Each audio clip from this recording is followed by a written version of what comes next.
Hey everyone, this is a preview of our Patreon exclusive March actual play. This month, Abby and Elliot are going head to head in a game of I Have the High Ground by Jess Levine. I Have the High Ground is a collaborative two-player dueling game of banter, posturing, and capes. Yes, it is exactly as cool as it sounds, and if you want to check it out for yourself, members of our Patreon will also be receiving an exclusive discount code to grab your own copy of I Have the High Ground. To hear the full episode, go to patreon.com/myfirstdungeonpod or follow the link in our show notes below. But for now, enjoy this preview of I Have the High Ground. Hello and welcome to the Dice Pool. Splash. Today, it is just me, Elliot Davis, and my friend, Abby Hepworth. Me! We kicked those losers, Chinook and Brian, to the curb. Well, they got to do their own thing last month, you know? A hot minute after their steamy Starcrust session. Wow. So we figured, in response to their, very sexy, very fun, very cute little story, we would have a cute story of our own. Yeah, and we would fucking duel with our words. Yeah. We are playing today I Have the High Ground by Jess Levine. Yahoo! A collaborative two-player dueling game of banter, posturing, and capes. I love capes. I love a good cape. No capes. No capes. Edna Mode would not approve. In this game, it's all capes all the time. All capes. So yeah, we're going to talk a little bit through the rules because this is our first time playing this game. We're going to build some characters together, and then the niceties are over, and we're going to the battle will begin. Kick each other's ass with words. Yeah. You feel good? I feel great. I feel sassy. Fun fact about Abby Hepworth, known fencer. I fenced in the past for 13 years of my life. Yeah, and there's a lot of fencing language in this game. Which is a large part of why I picked it, because I was so tickled with the fencing references. And hats off to Jess. Hats off. Absolutely know the world of fencing. So, they know their shit. You know your shit. Joke's on you, because I played a lot of Rock, Paper, Scissors World Championship in college, so... Damn! I never got to the World Championship level! You ever done that, though? Where you're in a room full of people? It's great. This is a great icebreaker activity for a room full of people. You can all have this for free. So everybody pairs off and they play rock, paper, scissors. When you lose rock, paper, scissors to that person, you become part of their fan club and follow them around and cheer them on in other games until one person has gained half the room of people and one person has gained the other half being cheered on for a final bracket. Game. That is amazing. We did a version of this at a company offsite once where we did a huge company-wide rock, paper, scissors. And yes, the person I lost to, I was like, you better win the whole thing. I don't lose to losers. I don't lose to losers is a great line. Save that for the game. So we're supposed to read certain sections of the game aloud. It actually explicitly tells us that if it is your first time playing, that there are sections of the rulebook that you should read aloud while you are doing them so that you can learn and make it easier. And we love learning. Yeah. So it says we should read the turn win bits when they first come up, which will come up when we start playing. Also the resolution bits. And then we're gonna turn to page 3 and read the rules summary together. Excellent. Should we tell the people what materials they need or nah? Oh, you want materials to play this game? Why don't you tell the people? Oh, people, do you know what you're going to need for this? You're going to need 2 6-sided die. And then you're going to need 9 I Have the High Ground tokens. And that's total between you and your friend. So you're going to have 2 each of thrust, parry, feint, and penalty, and 1 priority token. If you're playing virtually, then you just need chatbot or what we're doing, which is holding up pieces of paper in front of the camera. Yeah, we will still tell you what they say, though. If you're good. as an audio medium. We're As gonna an have audio you medium. guess based We're gonna have on you what guess happens based on next. based on the narrative. Yeah, Wow. that's the advanced section. So, you want to read this rule summary? I can start, and then we can go back and forth. Yar. All right. I Have the High Ground is a short, collaborative game for 2 players that tells the story of the duel of posture and wit that occurs between 2 people before the battle itself begins. Your game is not an action-packed fight to the death, but a portrayal of the smoldering tension between 2 individuals about to risk their pride, their reputation, or even their lives. Dun, dun. An important part of the game is priority. Priority acts as a tiebreaker. If both players choose the same standard move, the player with priority wins. Priority is exchanged back and forth each turn. The player with the best score on the CAPE rubric on page 9 can choose to begin play with priority, or they can pick their first advantage. And if you go with advantage, your opponent will get priority.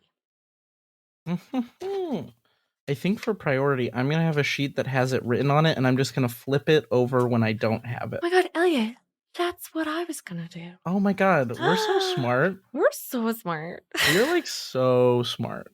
But you're so smart. Oh my god, you're so smart. But you're so smart. Oh my god, stop. Stop, don't stop. Anyway, this game takes place over a number of turns. Each turn, players select one of the 3 standard moves, thrust, feint, or parry, or once per game, they may select a penalty move. The winner scores a point and consults pages 17 to 19 for an explanation of how their victory affects narration. Of course, with thrust, feint, and parry, thrust beats feint beats parry, parry beats thrust, and then penalty moves are a special act of severe disrespect that you can make once per game, and you roll 2d6 to see if you succeed on a penalty move. All right. So after each round, you will score a point if you are the winner. And at some point, we'll draw your weapon. On the turn that you reach 8 points, your opponent must draw their weapon if they have not already done so. The consequences of drawing a weapon are purely narrative, but should be very tense and dramatic. My stars. Oh, my stars. My pearls. I must clutch them. So the resolution is the end of the game. When somebody reaches 9 points, we'll enter the resolution, and your opponent loses their patience. They strike the first blow, ending the game and beginning the battle which follows. The winner retains the right to block, parry, or dodge that blow. Yeah. So winning in this game means that you piss the other person off so much that they move to violence. Yes, you're goading them so much. You are so witty, so sassy, So sassy. so savage that they're like, I simply must strike you. Yeah. And then what happens after that? We decide together as a sort of big dramatic ending. Yeah. Safety. What? No. Your safety favorite tools. topic. I love safety. Before beginning the game, it's recommended that we discuss any topics that should be handled with care or avoided altogether. In particular, some options in I Have the High Ground, character creation, lend themselves naturally towards flirting and romance, and it is often worth discussing whether that is a theme you are comfortable exploring together in your game. Is there any lines, veils, things you don't want? Like, I, for one, would like it if you did not physically attack my kneecaps. No kneecaps? No kneecaps. Right. Nothing major. I think it's kind of old hat if we do flirtatious after Chinook and Brian do. I think we need to. Yeah. I almost want to be just like real fucking enemies. I was gonna say I want to one up them by showing them what real savagery looks like. Yeah. All's fair in war. And only. war. War and war. My favorite. Yeah, I don't think anything major. Cool. Also, if it comes up, Yeah. we can be like, ooh, that hit too maybe. close to home. I didn't like that particularly. Yeah, I guess I don't really want to do like particularly don't want to do like ex romantic things. No. Yeah. I'm on board with that. That sounds good. Yeah, I think that for us today, the vibes feel more cinematic, Yeah. old school aggressive. drama of, two knights. Did you ever watch the movie The Duelists with Harvey Keitel and the other person who's in that movie?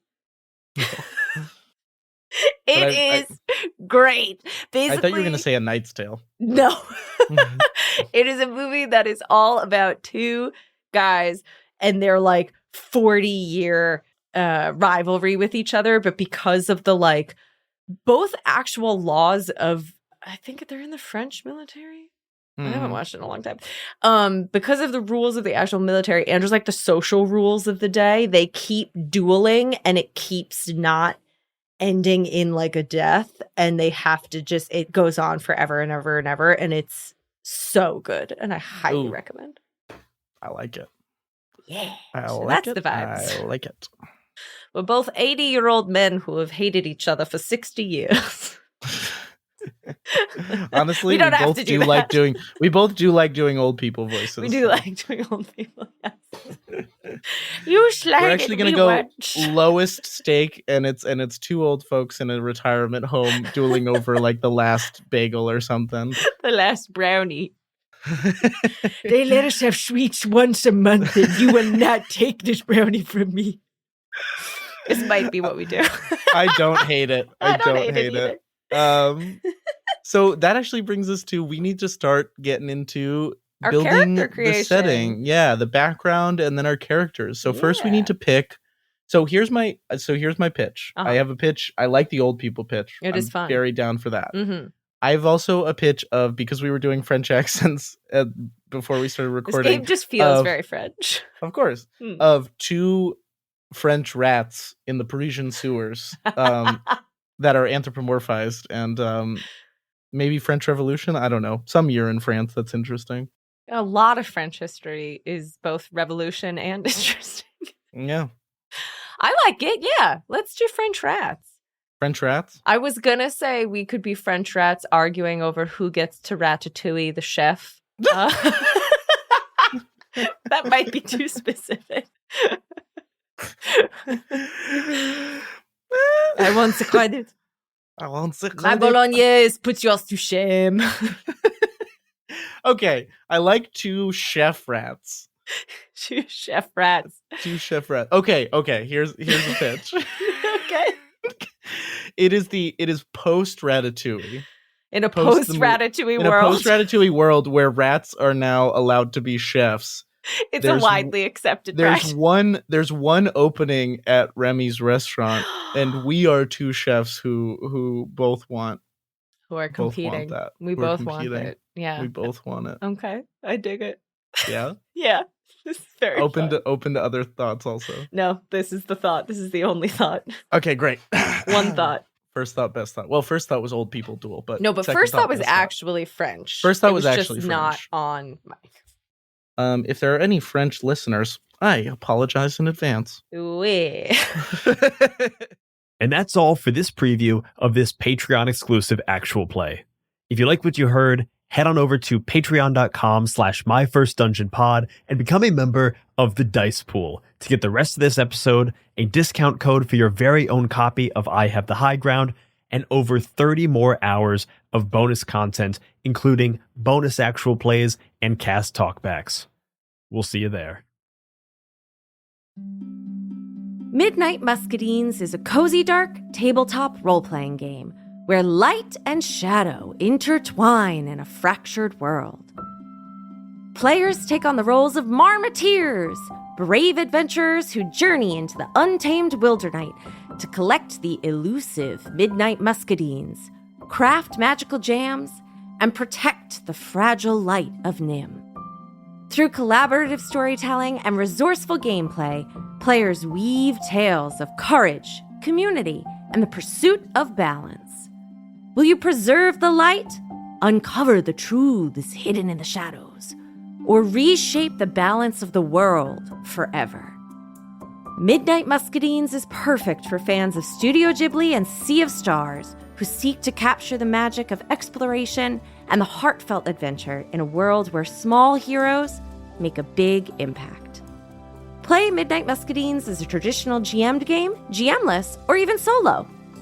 Midnight Muscadines is crowdfunding now on BackerKit. Join the campaign at pantheongames.com/muscadines. I'm Quinns of tabletop role-playing game review show Quinn's Quest, and this is Play to Find Out. Play to Find Out is an actual play podcast that brings notorious old games from the 80s and 90s back to the table. Each season of Play to Find Out, I'm joined by Emily Johnson and Rob Morgan. Good? Nervous? Yeah. You both looked at each other really concerned, like you think what's about to happen is going to be unpleasant. And frankly, I think that's rude. And together, we explore the TTRPGs of ages gone by.